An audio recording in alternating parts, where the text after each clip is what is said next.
Около 4 утра, когда горожане еще тихо спали под теплыми одеялами, легкий ветерок пронесся по пустым улицам, и вдруг в тишине раздался громкий лай собаки. Сначала он был слабым и неуверенным, едва разрывающим ночное спокойствие, но почти к 5 часам этот лай стал пронзительным, будто отчаянный крик, доносящийся из самой глубины души. Люди, начинавшие вставать и готовиться к работе, раздраженно пялились в окно, прислушиваясь к этому непрекращающемуся звуку, который нарушал их ранний покой. У многих в голове постоянно вертелись мысли о том, что же происходит. Могла ли собака потеряться, или же ее хозяин попал в беду? С каждой минутой лай становился все настойчивее, как будто сам город просил о помощи.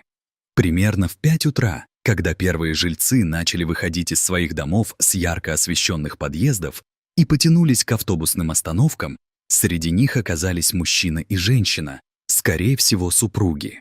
Они, обмениваясь недоуменными взглядами, решили пройти в сторону гаражей, чтобы выяснить причину этого странного шума. Ближе к источнику звука, свист подъездных дверей и шорох кирпичей стали изгибаться в едином порыве, когда они заметили ее, большую овчарку, которая, не переставая лаять, смотрела в сторону домов. Внимание собаки было полностью сосредоточено на чем-то позади нее, и казалось, что она не видела ничего, кроме того, что ее тревожило. Однако, когда пара приблизилась, они почувствовали нарастающее напряжение. Лай собаки стал более угрожающим. Она не предупреждала их, как это делали обычно, а скорее пыталась отогнать их прочь. Как будто предупреждая, она ощерилась и зарычала, явно не желая, чтобы чужие люди приближались к ее владельцу, которого она охраняла. Пара остановилась, поняв, что что-то здесь не так. Разум и инстинкты вступили в конфликт. Внезапно женщина вспомнила о том, что их обязанностью является помощь. «Нужно вызвать скорую помощь», — предложила она, и ее голос звучал настойчиво. Бригада скорой помощи приехала довольно быстро, разрывая утреннюю тишину сиренами и шумом моторов. Из машины вышли 2 медиков, один с флягой, второй с ящиком, полным медицинских принадлежностей. Женщина, вызывавшая помощь, сразу же предупредила их о собаке. Она не подпускает никого к человеку. Врач и санитар переглянулись, прежде чем они осторожно направились к пострадавшему. Когда они подошли ближе, женщина снова крикнула, чтобы были осторожны. Сомнения закрадывались в ее сердце. Как только собака увидела скорую, внезапно прекратила лаять и немного успокоилась, села рядом с хозяином.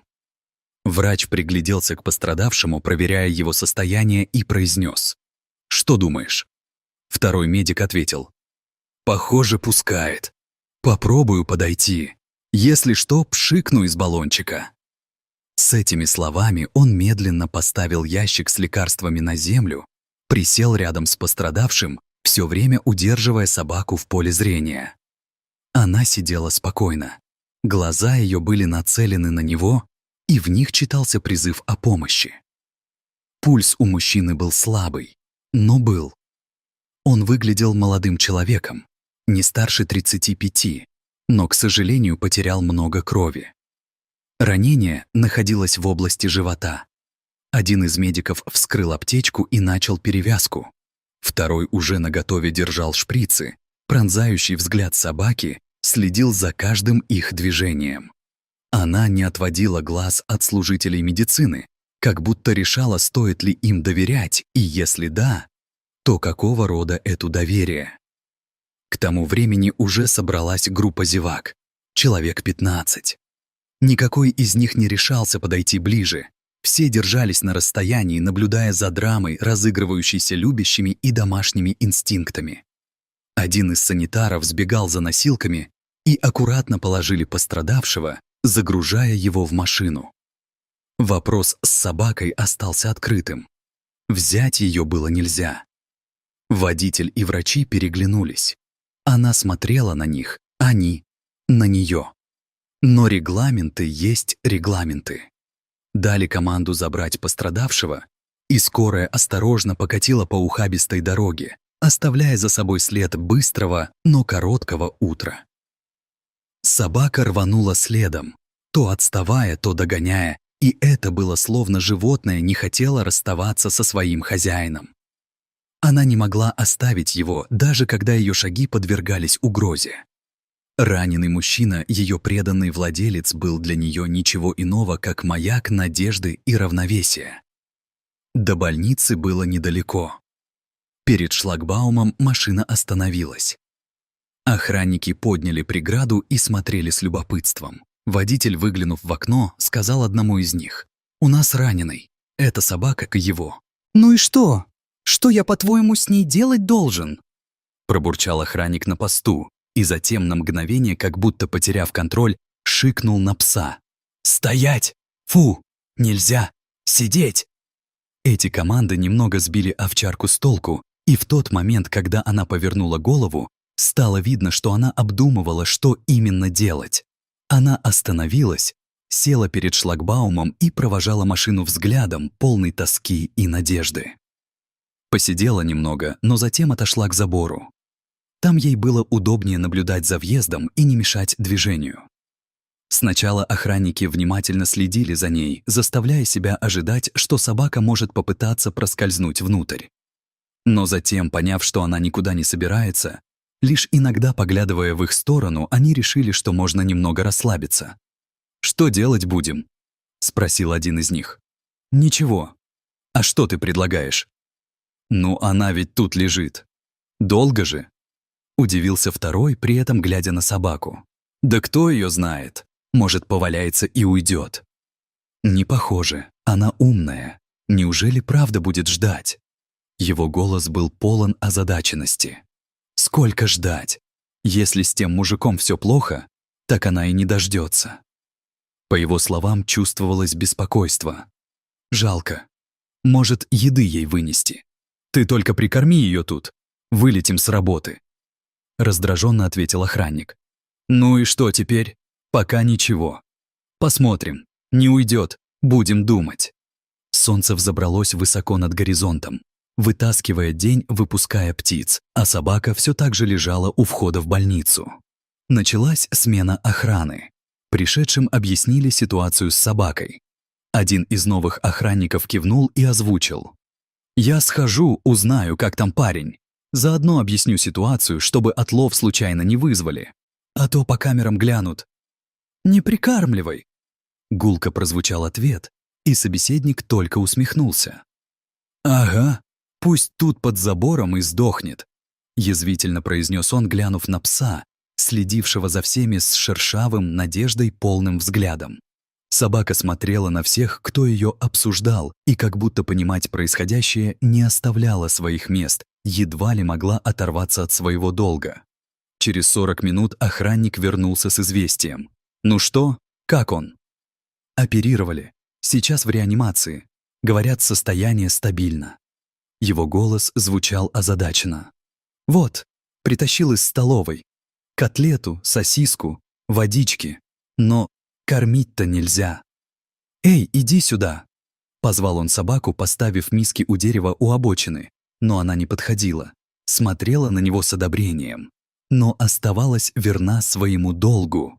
Попытки открыть сердце объявили только полное молчание.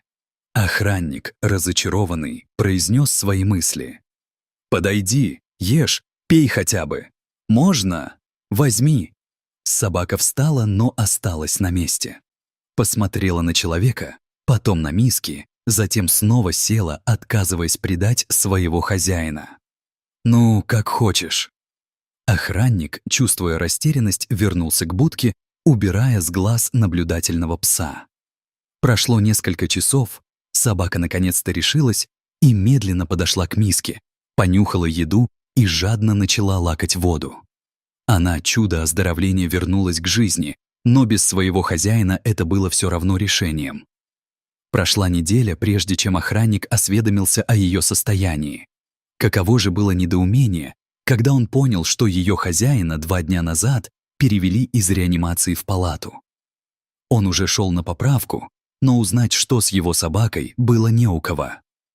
Это тяготило. Не было ни крупных, ни мелких новостей, которые могли бы мотивировать или задрафтовать чувство облегчения.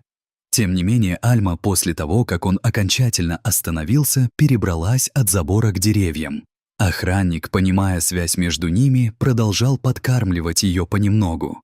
И однажды, когда он раздумывал о том, как передать новости, решил: «Схожу, расскажу хозяину, что собака жива и рядом». После смены зашел в больницу и нашел отделение.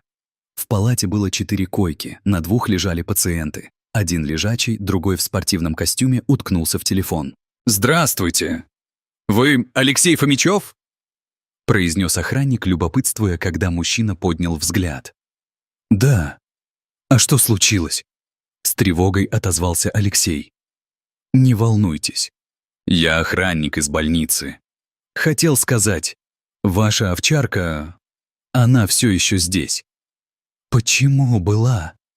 Напрягся Алексей, чувствуя легкую панику. «Не так выразился, простите. Она есть.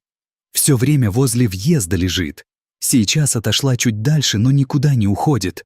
Мы подкармливаем понемногу». На его лице отразилась радость и облегчение. Алексей закрыл глаза, улыбнувшись, покачал головой, взвешивая каждую из новостей в смятении. «Не ваша, что ли?» «Моя. Альма. Мы вместе служили. Она дрессированная, умная. Мы уже поняли», — улыбнулся охранник, порадовавшись, что дело приняло такой поворот. «Можно вас попросить? На тумбочке салфетка, дайте, пожалуйста». Тот подал салфетку, Алексей потер о нее руки и смахнул пот с лица, с трудом скрывая радость. «Теперь найдите целлофановый пакетик. Я положу туда салфетку. Отнесите Альме. Она поймет». Охранник вышел с территории, прошел к деревьям, где дежурила Альма. В руках он держал пакет, что заполнил своей заботой. Когда он подошел, пес встал, но к рукам не подходил. Мужчина аккуратно положил сверток на землю, раскрыл его и отошел обратно. Альма подошла, долго обнюхивала салфетку, затем осторожно достала ее, как будто это было сокровище, и ушла под дерево. Там она легла, положив тряпицу на лапы, а голову — сверху. Собака ждала своего хозяина с преданностью, и вскоре настало время их воссоединения. Радость этой встречи не передать словами. Они обнялись в своих сердцах, полные счастья и надежды. Каждый из них знал, что главная добродетель заключается в ожидании, в терпении, что делает их сильными и связанными. Они спасали друг друга не раз и, встречаясь снова, вновь обрели друзей в заблуждение. Надежда никогда не терялась, пока их сердца были полны любви.